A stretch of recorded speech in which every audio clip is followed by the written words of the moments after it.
Hello, my name is Beverly Hurwitz. I am a retired physician. I've spent the last 10 years writing up some of my experiences as novels. And the Nobody Else's Business was actually the first novel that I published.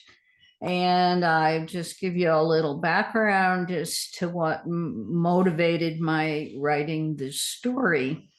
When I did subspecialty training in neurology, I actually specialized in people who had multiple handicaps in addition to their neurologic impairment. One of the assignments that I was given during that training was to provide primary care to young adults who at the time were living in a residential facility because they required constant 24-hour care. And the unit of young adults that I took care of, not quite two dozen individuals, were age 16 to 30. Most of them were blind. Most of them were deaf. None of them had any kind of mobility. Most of them required gastric feeding tubes in order to be nourished. Their lives consisted of the mental health aides that worked for this facility, putting them on tables in the morning where they got showered. Most of them didn't have functional intestines, so they often required enemas.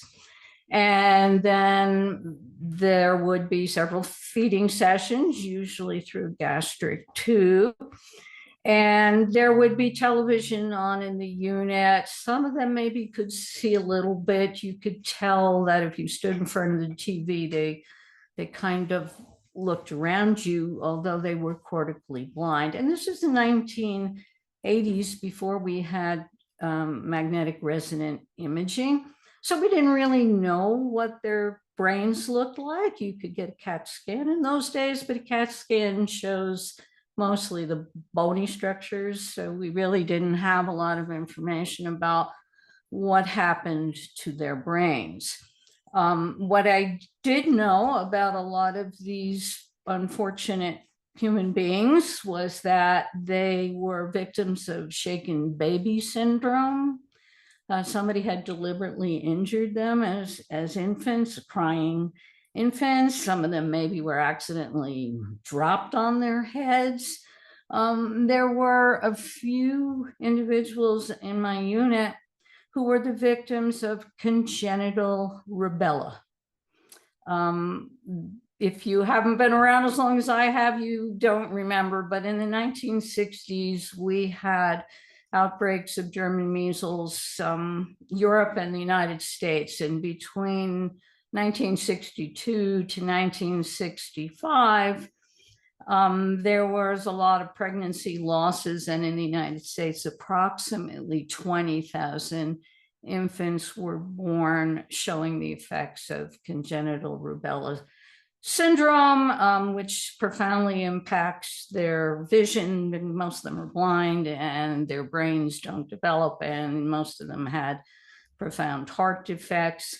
But a lot of them lived, and they wound up in custodial care in the kind of residential treatment facility that I did this training period in. So I have had a longstanding interest in what happens to unwanted children and what happens to those who require constant care. And that has triggered my interest in why are we going to limit reproductive rights? Why are we going to make people who cannot provide for a child have that child? What are we going to do with those children? What are we going to do when they have genetic defects if the right to terminate a pregnancy is taken away? There was a period in the United States history before the age of antibiotics. We had had World War I. We had lost a lot of our people. And there were a lot of orphans running around the streets of our big cities.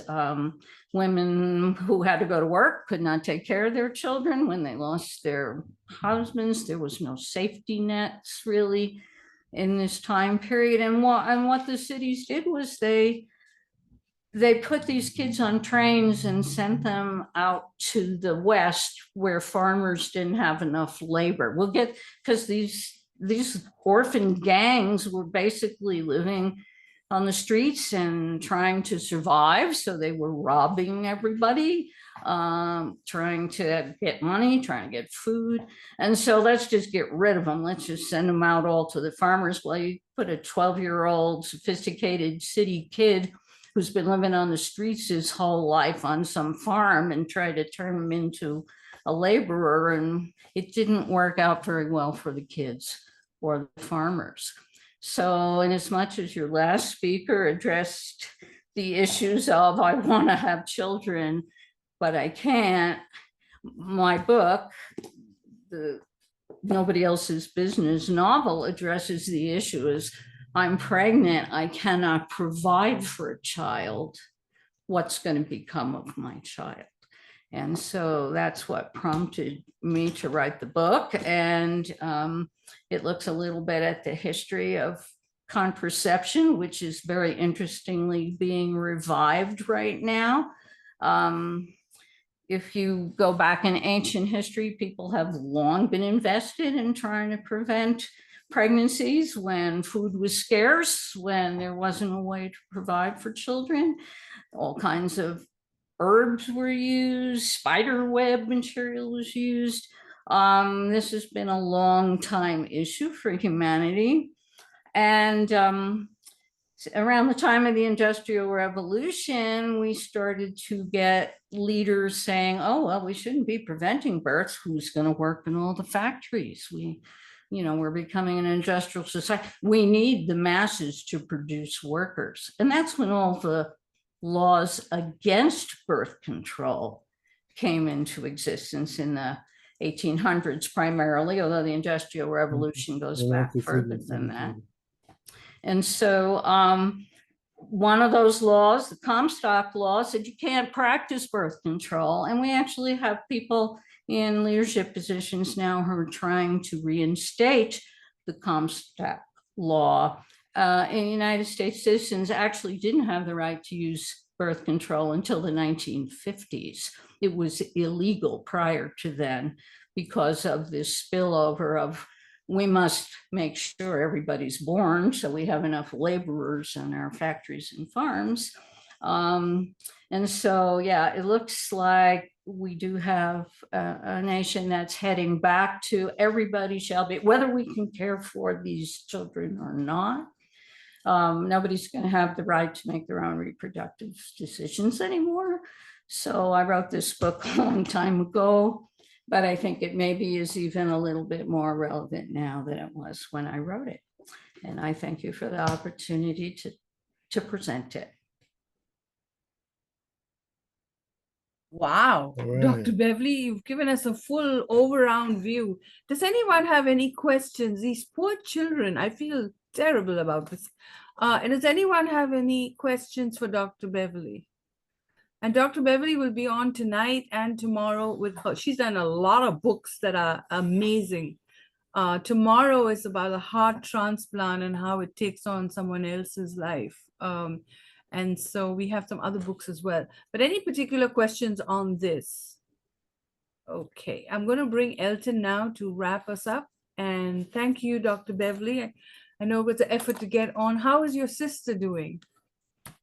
I'm still waiting for the latest report. Thank you. We will continue to pray for her. Thank you so much. Yes. Okay, I'm going to bring Elton now to end us with the session. Did you all learn a lot today?